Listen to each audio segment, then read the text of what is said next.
For 7 decades, the NATO alliance has practiced collective defense and deterrence against evolving international threats, and over the years, its capabilities have changed accordingly.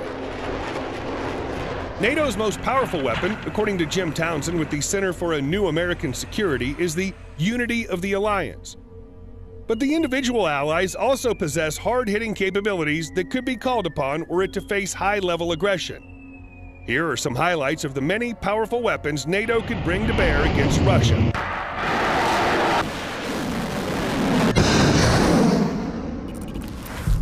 F-35 Lightning II. The air side of the NATO equation is led by the United States with the F-35 and other various aircraft. The 5th-generation F-35 Joint Strike Fighter is an aircraft that rival powers have been unable to match its stealth and advanced suite of powerful sensors. While some NATO countries are looking at the F-35 as a leap in combat capability, others continue to rely on the F-16, an older supersonic fighter that can dogfight and also bomb ground targets. And then some countries like Germany are considering European alternatives.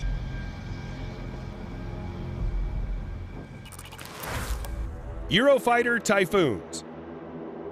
The Eurofighter Typhoon is a capable multi-role aircraft designed by a handful of NATO countries, namely the United Kingdom, Germany, Italy, and Spain, determined to field an elite air superiority fighter.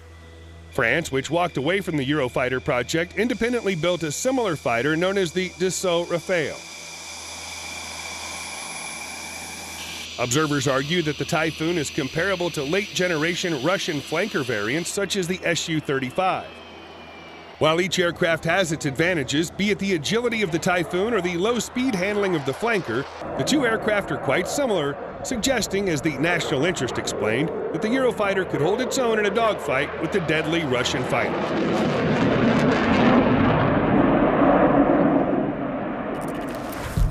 Bombers. The U.S. provides conventional and nuclear deterrence capabilities throughout the regular rotation of bomber aircraft into the European area of operations. American bombers have been routinely rotating into the area since Russia annexed Crimea in 2014, according to military.com.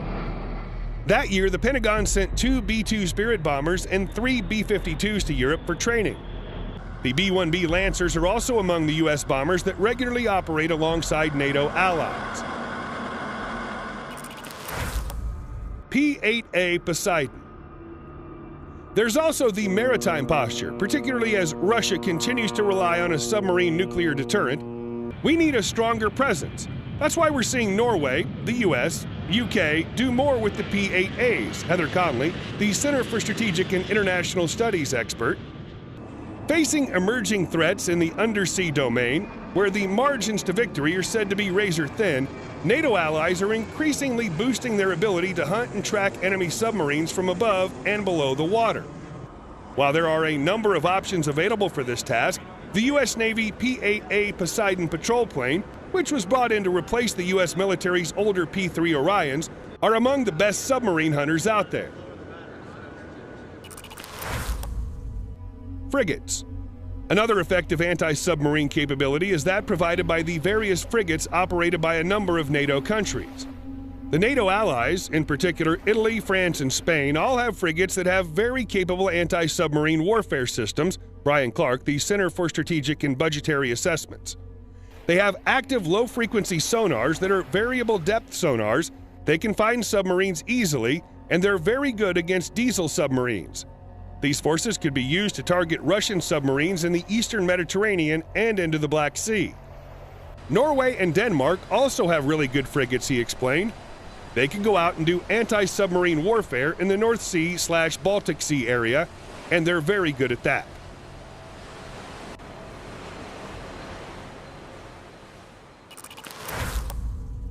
NIMITZ-CLASS aircraft carriers. A last-minute addition to last year's Trident Juncture exercise, massive NATO war games designed to simulate a large-scale conflict with Russia, was the USS Harry S. Truman, a Nimitz-class aircraft carrier, and its accompanying strike group. The carrier brought 6,000 service members and a large carrier air wing of FA-18 Super Hornets to Norway for the largest drill in years. One thing the NATO naval partners have been looking at is using carriers as part of the initial response, said Brian Clark. The United States sails carriers into the North Atlantic to demonstrate to Russia that the U.S. can send carriers into this area, from which it could carry out operations into the Baltics without too much trouble, he added. America's ability to project power throughout the deployment of aircraft carriers is unmatched, due mainly to the massive size, sophistication, and training regimen of its carrier fleet. The UK and France also have aircraft carriers.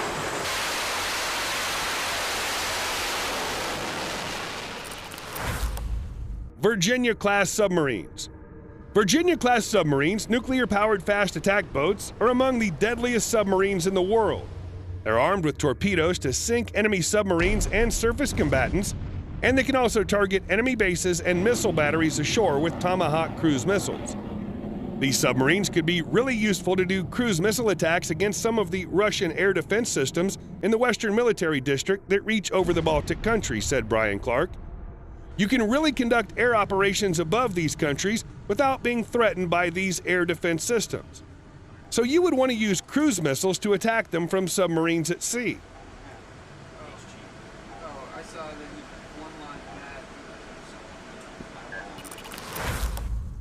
Patriot Surface-to-Air Missile System. Patriot, which stands for Phased Array Tracking Radar to Intercept on Target, is an effective surface-to-air guided air and missile defense system that's currently used around the world, including in a number of NATO countries. There is a need for an integrated air and missile defense picture, said Conley. That's certainly a high-valued protection for the alliance.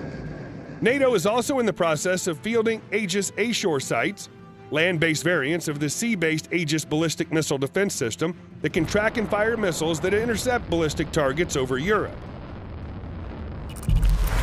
AH-64 Apache gunship. The Apache gunship helicopter, capable of close air support, has the ability to rain down devastation on an approaching armor column. The attack helicopters can carry up to 16 Hellfire missiles at a time, with each missile possessing the ability to cripple an enemy armor unit. The Hellfire is expected to eventually be replaced with the more capable Joint Air-to-Ground missile. The Cold War-era Apache attack helicopters have been playing a role in the counterinsurgency fight in the Middle East, but the gunships could still hit hard in a high-end conflict.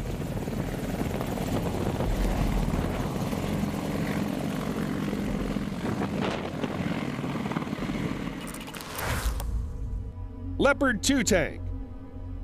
The Leopard 2 main battle tank, which gained a reputation for being indestructible, is a formidable weapon first built to blunt the spearhead of a Soviet armor thrust, and one that would probably be on the front lines were the NATO alliance and Russia to come to blows. While this tank, a key component of NATO's armored forces, took an unexpected beating in the fight against the Islamic State in Syria, it's still considered one of the alliance's top tanks, on par with the U.S. M1 Abrams and the British Challenger 2. Observers suspect that the Leopard 2, like its U.S. and British counterparts, would be easily able to destroy most Russian tanks, as these tanks are likely to get the jump on a Russian tank in a shootout.